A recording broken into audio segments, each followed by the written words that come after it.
Yeah, I got to go take a look at Vandy's box, maybe see what it's like. I mean, no, I thought it was good. I thought the communication was good from the sideline, on up, and I've done that before, but obviously last week was more of a hey, get away from it a little bit, just go call it, get away from some of the emotion and stress of it a little bit, and I thought it was good.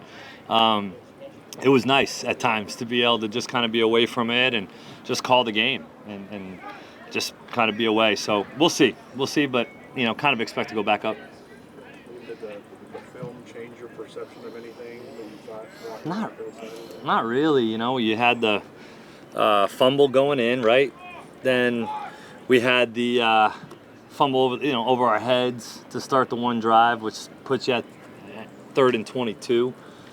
Then you have the fumble over our heads again that we overcame to score. You have the touchdown call back on the hold where we've got 3 guys blocking one guy and end up somehow getting a hold. So you look at it and you say, well, probably left a couple touchdowns out there, a couple points, and but that's the reality of it. That's where we're at. There's no excuses for it, and hopefully, today we started a good day of prep.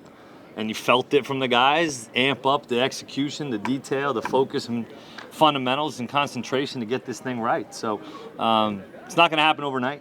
It's not going to just happen. I think we all just want it to just happen.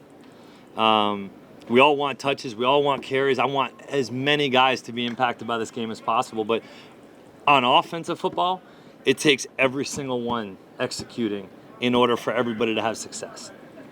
We have a wide open receiver on an out cut that he burns a kid on, we get beat up front. Whatever it is, right? That's offensive football. Defense, you could have like 6 guys do something wrong and get a fumble and get off the field. It's just not the way it works on offense, and hopefully we're starting to understand that. You're hit a quarterback make a play like that?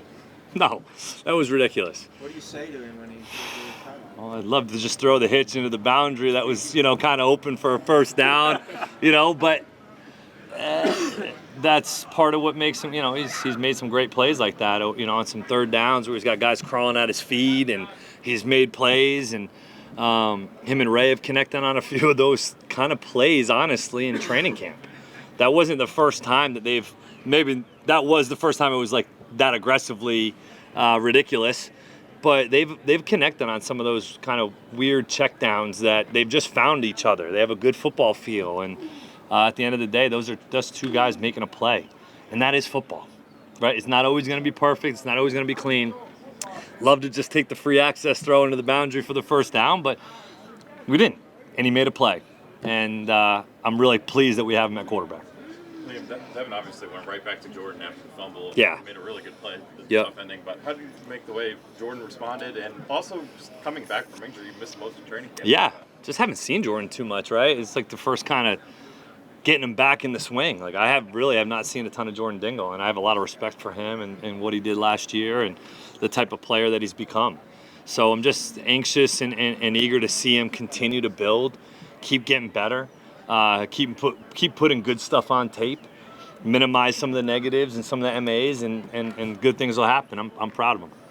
Liam, there was a lot of talk this summer about Devin making the transition from the ACC to the SEC, facing harder defenses. In your experience, what does that look like? Or is it a big deal? Yeah. I mean, I think he's faced, like, we were talking about that actually the other day, about some of the defenses he's gone against. And you look at Clemson, you look at Florida State, you look at some of those teams. I mean, some good defenses, some good pass rushers, some good speed out there that he's gone up against, Miami, things like that, whatever. But I don't know if it's every week, right? In the SEC, it's every single week, week in and week out, you're going against the top tier pass rushers and some of the top secondaries in the country. And that's something that we'll probably have to get used to a little bit more, and is just playing fast, executing, anticipating, playing faster but not in a hurry. Those are things that we've been talking about, because that has shown up on some of the tape, on some of the throws to Dane the other day, right? They're just not hitting, right? And I think it's just things are sped up a little bit at times for the both of them.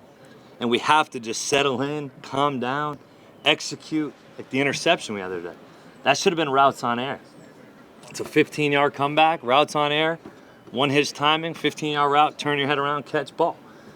But it wasn't. those have to become routine for us to take the next step. Obviously, I know Ray Davis was super talented when you brought him in, but did you expect him to be as much as a threat in the passing game as he is? Yeah, this spring he actually showed some of that. Like maybe not as much coming into it, I guess you could say, but as we got around him and got used to him and got with him, you could see his skill set in the pass game as being efficient and effective that way. So excited about building off that with him, and he's smart. He's just a smart football player. He's got a good feel. The first play of the game on the screen, he just had a really good feel to settle in that zone and catch the ball and get vertical. And proud of him, the way he's come back and continue to battle. But he's got a great feel for the game, which really helps you as a coach. How do you feel about the offensive line right now? Taking steps. We're taking steps. I think from a pass pro perspective, we're throwing the ball more times than I'd probably like to because of some of our inefficiencies on first down. Right now we're like 50% efficient on first down, which is not where we want to be. And so that's putting us behind the chains and behind the sticks. And ultimately, on 2nd and 20, like the other night, I threw a dagger cut to Dane on 2nd and 20 because I have belief in those guys and making that play. It didn't happen, but we had a good, clean pocket and good protection, and I trusted those guys on 2nd and 20 to push the ball down the field. We're not throwing quick game as much or handing the ball off on 2nd and 20. So I think from a pass pro perspective, we've improved. Now it's just about, hey, how can we get better in the run game, blocking movement, seeing things, being on the same page, communication. But I think from a pass pro perspective, it's improved. Liam, Coach Steve said during his press conference that he thought one of the benefits of you being in the booth was that you could maybe sit there and collect your thoughts as well as maybe drop some plays. Mm-hmm. Were there any of them that you ended up calling that maybe you wouldn't have been able to do if you'd been on the phone? Trying to think anything specific. I think just seeing it, honestly. Just seeing it and like seeing things play out, and then you can, as a coach, like see it a little bit quicker the next time it happens, right? Like when things happen on the field, happens really fast and it happens from a different vantage point. So like you might not totally see exactly what happened. You kind of have a feel, then you get confirmation up top, but it's not immediate. Whereas up top, you get to see it, and it's like, okay, next time we run that, I'm seeing exactly how they're responding to that play. So there is benefits to being up top. There always has been. The only reason why I've ever really been down is more so from a leadership standpoint and just to be around the guys. I like to feed off their energy and be there for them if I need to be. But there's no question calling plays is easier up top. And think they handled that part of it? Say it again. Hold on. Do you think they handled that part of it? Yeah, I thought the coaches did a great job on the sidelines in terms of the communication. We had the one issue on the second play of the game from a personnel standpoint, but other than that, there was no issues. I thought the players responded well. These kids they're tough, like they're not worried about me as much. They just want to go compete and go play, and at the end of the day, as long as I'm calling plays for them and they're all executing, I think they're pretty happy, and they're resilient. So they were good on the sidelines. They were great from a communication standpoint. I got Devin on the phone, got Barry on the phone, got Dane on the phone. It was good from that communication standpoint. Lonnie, last one. Yeah, after Brown Stevens, he got open. Yeah. And something that some of the other guys haven't been able to do. Something you saw that him being able to do and maybe go back to that again. He's done that consistently since he's got here. He's gotten open. He's a really, really good route runner. I think the guys in that room have a lot of respect for AB in terms of his route running ability, his attention to detail. He's arguably one of the best ones in terms of that stuff, and takes a lot of pride in route running and detail and trying to be on the screws. And I was bummed for him. Because that was a big time play in the game, and he converted his route because it was a cloud corner.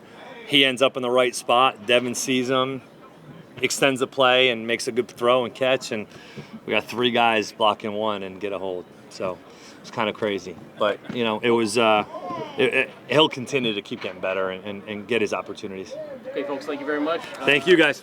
Obviously, I think Cobb's doing a great job. Got here in the spring and has had that summer and has done a good job in the weight room and here. And he's still just learning. We got him bouncing back and forth between center and guard and learning as many positions as he can. And he's battling, man. I've been very happy with his development. and learning the offense. I mean, he's still a pup, So he's practicing with us up there. He's back and forth between giving some reps to the defense and getting reps with us with the ones and twos. And I've been very pleased with him. So he's going to play a lot of football here at Kentucky. Zach, if you have to make a change at center, would you all feel comfortable with Jagger just plugging in right there at right guard? Or? Yeah, I think Jag has all the confidence in the world if we had to move over to guard and pick up where he did last year. Obviously, we would probably, if we did that and if it came to that, hopefully we get Kenneth back here, and then he slides in at left, and then Jag can pop over if we had to pop over to right guard. But that would be, if we did it, that would be the move to do. But right now we're continuing to evaluate it, and we can't, I know it's 2 snaps and we don't need any more, and Jag knows that. There's no, like I told you guys earlier, like there's nobody that feels worse than him, and I thought he responded very well in the second half and played a good second half after that. When you have a center struggling with accuracy, yeah. What are like the coaching points? Is it snap 1,000 balls? Is it a mental? Yeah, I think if you look at like it's with Jag, where it's when he's trying to reach and run fast to the left. Okay. There's a lot where his ball goes right. Like that's what happened on that first one. It was a lake of protection, so he's going left, and he snapped it kind of weird to the right, and that's kind of his miss. I'll be honest with you, I haven't seen him the second one. I don't think I've ever seen him do it. It's always been to the right and pulling Dev to the right. But the second one was just a rocket over the head, and you watch the film. He's trying to reach the nose, and his butt pops up, and he let it fly on him. But yeah, I mean, it's mental. To me, when I played, and not saying that I played at any level like Jag, but it was like I had to like. It always drove me nuts when people were telling me how to snap. I was like, all right, I'll fix it. Just let me fix it. So that's kind of it's like, Jag, you know you messed up. You can feel it when you do it. All right, so we just got to get back in the rhythm. And like my kid's snapping. He's a 5th grader right now at West Jess, so he's snapping. So we practice under the right eye, straight through, elbow to the growing. I mean, so that's all my coaching points right now to him. So that's it. Yeah. Kind of akin to, what they say, a receiver tried to run before. Exactly. Like you watch Jag, Jag hits the turbo. Jag is so athletic. Like he is so, like he tries to get out so fast, and he's like, and that's what he does. He tries to just hit. I always call it the turbo button. He just, woof. And I'm like, dude, slow down. Like snap first, and then you are athletic enough to get your block done. And that's where he gets in trouble, when he gets in front of his snap, and it's exactly what you said. Like you got to snap first and then step, and he sometimes gets in front of it a little bit. How is it having someone like Devin Leary in the backfield, just even if there is a missed assignment, just kind of being able to make plays down the field? Dude, he's an absolute stud for us. Like, even when the when we got the pressure, he dumped it off to Ray for the touchdown. I mean, like that, like he's just a playmaker, man. He just dusts himself off, and he gets up and does it again, and he's very encouraging to the O-line. I mean, he doesn't, he's not belittling them or anything like that. Like he is smooth out there. He's calm out there. It just makes the whole offense feel good. Seeing our leader, get up, dust himself off, be like, let's go, guys. All right, let's go, and make plays. So I have a lot of confidence in him. All right, folks. Thank you very much. Yep.